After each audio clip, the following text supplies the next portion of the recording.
السلام علیکم ورحمۃ اللہ وبرکاتہ۔ میں اگر آپ لوگوں سے یہ پوچھوں کہ آپ نے اپنی پوری زندگی میں سب سے زبردست شادی کون سی اٹینڈ کی ہے،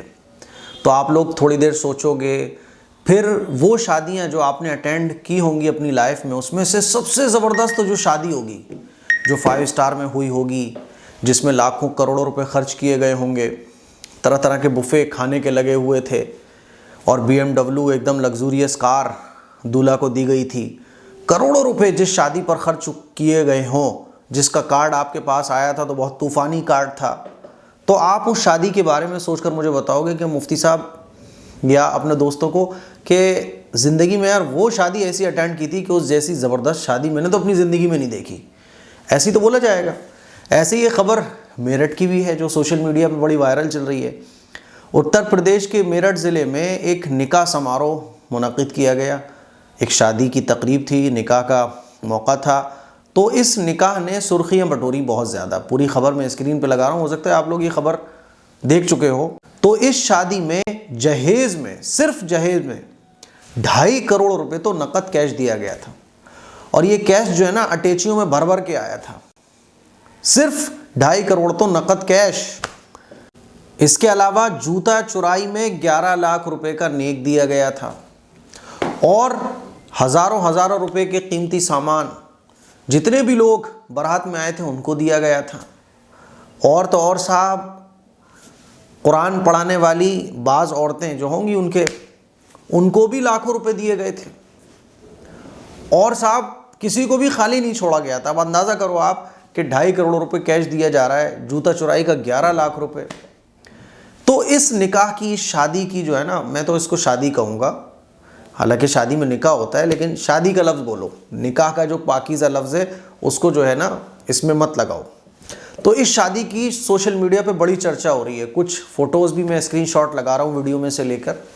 اس کو کیا سمجھا جا رہا ہے، کیا یار زبردست شادی ہے، لیکن کیا آپ کو پتہ ہے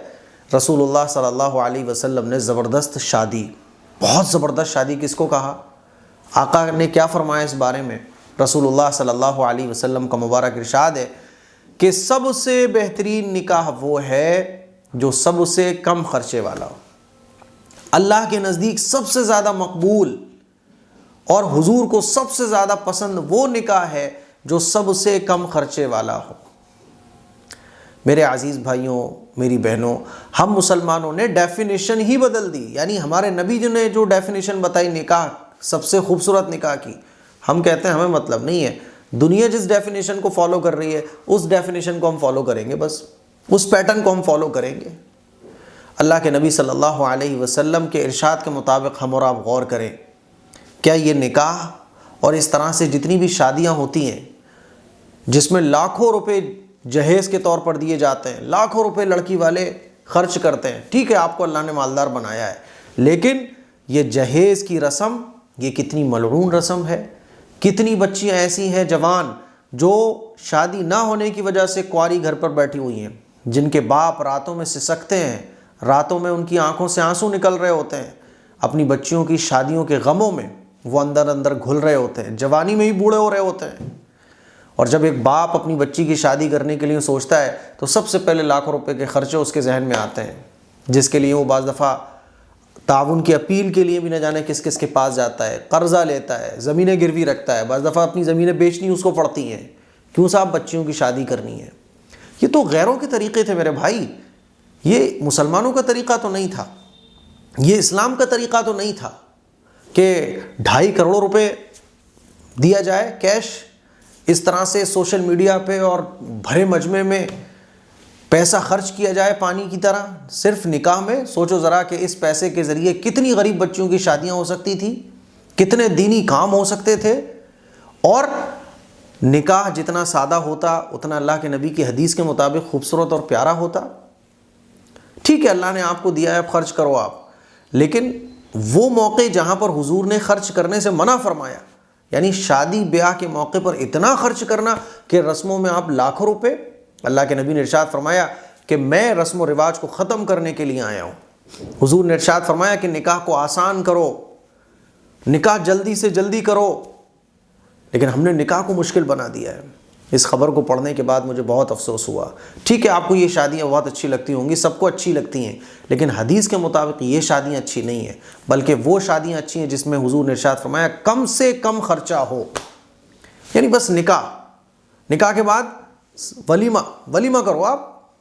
لیکن نکاح سادگی کے ساتھ ہونا چاہیے، یہ اسلام کی تعلیم ہے۔ لیکن افسوس کی بات ہے کہ جو اسلام اپنی تعلیمات کے لیے پوری دنیا کے اندر جانا جاتا تھا، ہم مسلمانوں نے اپنے عمل کے ذریعے پوری دنیا کو یہ پیغام دیا ہے کہ دیکھو اسلام میں اور تمہارے طریقوں میں کوئی فرق نہیں ہے، کیونکہ دنیا جو ہے نا وہ مسلمانوں کے عمل کو دیکھ کر یہ فیصلہ کرتی ہے کہ یہ اسلام ہے۔ کتنا افسوس کی بات ہے کہ کروڑوں روپے رسموں پر خرچ کیے گئے، کروڑوں روپے جہیز کے نام پر خرچ کیے گئے۔ سوچو ذرا اس سے معاشرے کے اندر اور سماج کے اندر کیا پیغام جائے گا۔ سوچو ذرا کہ کیا یہ عمل اللہ اور اللہ کے رسول کو راضی کرنے والا ہے؟ کیا اس سے ہمارے اندر تو ویسے ہی دنیا بھر کی رسمیں ہمارے سماج کے اندر گھسی ہوئی ہیں، دنیا بھر کی برائیاں ہمارے گھروں میں پیر پسار کے بیٹھی ہوئی ہیں، کیا ان چیزوں سے جہیز کی لعنت آگے نہیں بڑھے گی؟ جہیز کی لعنت اس سے پروموٹ نہیں ہوگی؟ کیا کہنا چاہیں گے آپ لوگ؟ کامنٹ کر کے بتائیے گا۔ دعا کریں کہ اللہ تعالی ہم مسلمانوں کو